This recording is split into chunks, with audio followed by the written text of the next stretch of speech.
Peace.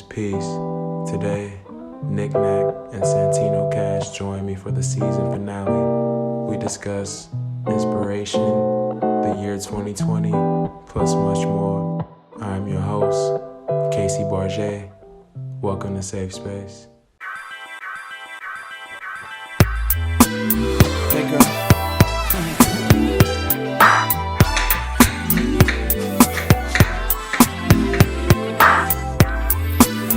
Turn the bass down some more.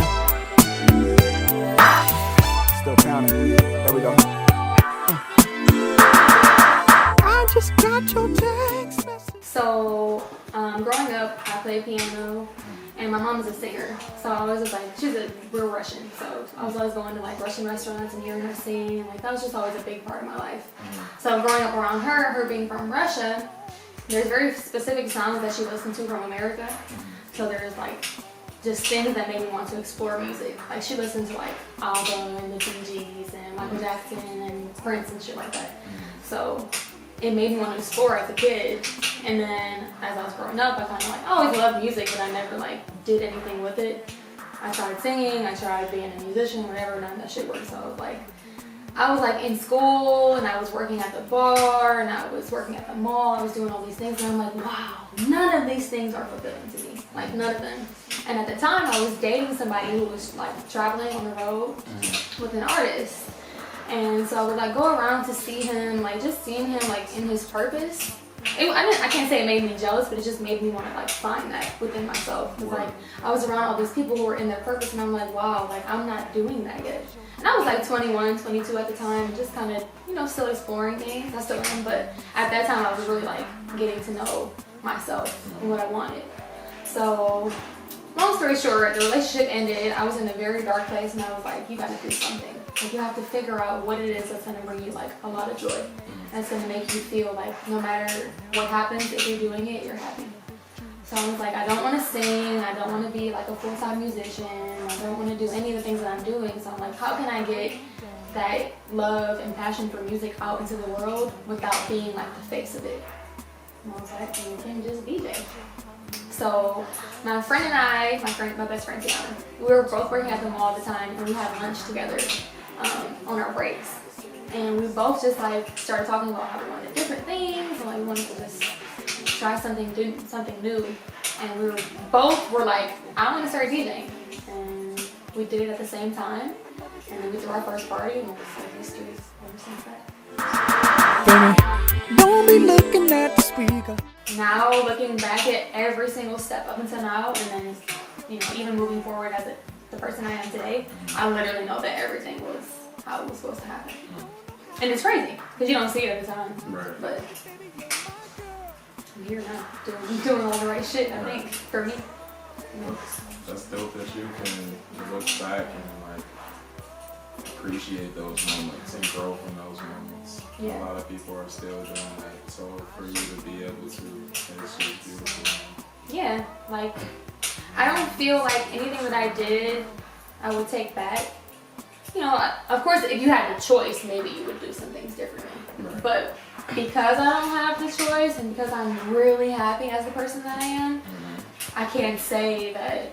I can't even say if you said right now in front of me, I got this time machine if you want to go back, I might not choose to go back because I really like how things are going right now. Right. I really like it. Me as who I am today, everything that's around me, everyone who's around me, like I don't ever want to change that.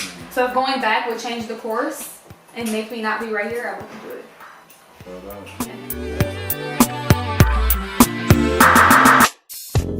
My dad was full Russian. My mom is half Armenian, half Russian.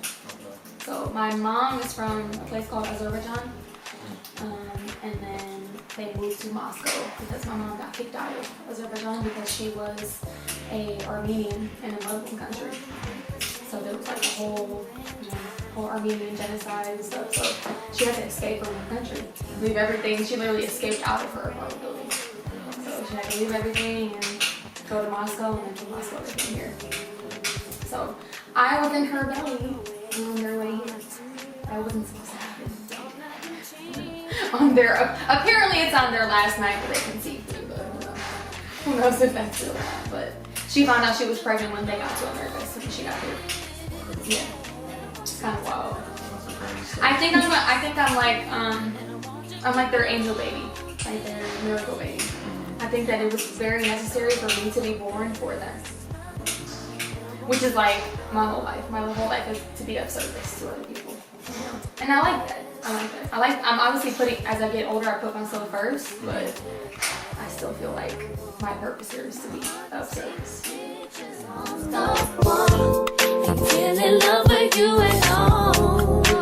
You know, cousins my age here. I don't have any family here besides my mom, my sister, and my nephew. So I always want to go back and just, like when I was there, it was just so fun because they have their own little slang and they have how they talk to each other, and like they're all so tight knit. They live in a small apartment. There's like 6 of them in there.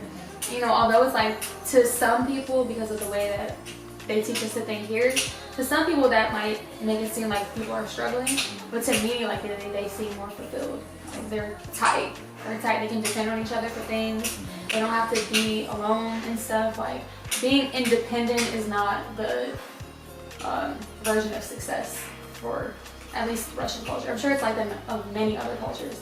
But I feel like solely in American culture, it's like you're only successful if you live by yourself. You're only successful if you own your own business. You're only successful if you do this. Like, I think people are successful when they can find refuge in each other, you know, not in things.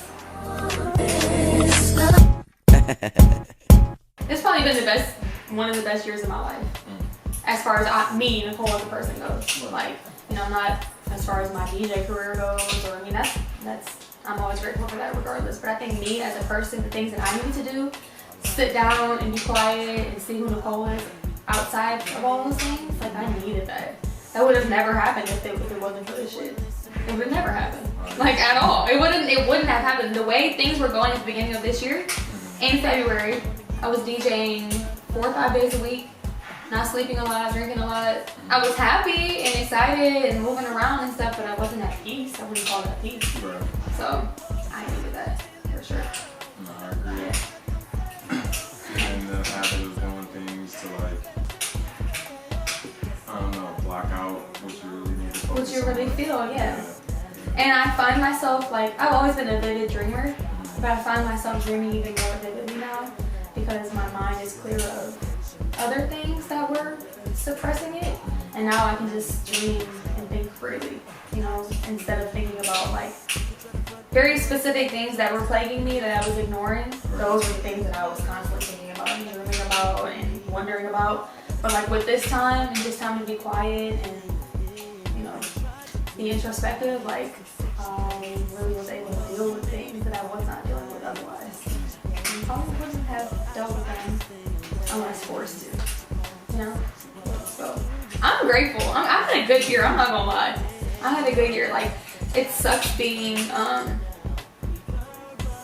sometimes it sucks being like really happy and the time that's not happy. You know, because you wanna, I feel for everything that's going on, but I also think that it's like really important that people are introspective during this time. Like, you gotta figure out what you feel your place is.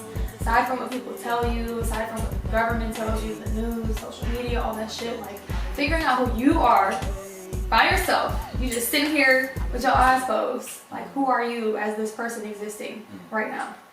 Like, I feel like this has been the most important time to do that.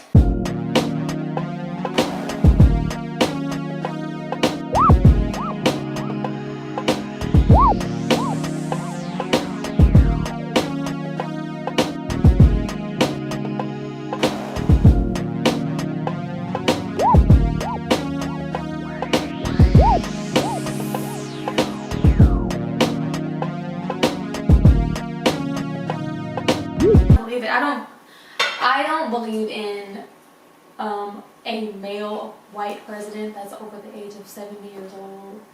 I don't believe in their understanding of anything that's going on in our world. They don't even know what's going on in our world. They don't exist in our world. How can you know what's best for me or you or for the people around us when you don't exist in our world? How? There's no way. There's no way. And I think everybody's a sellout in politics. I don't give a fuck what they look like. Male, female, religion, race, I don't believe in any of that shit. So.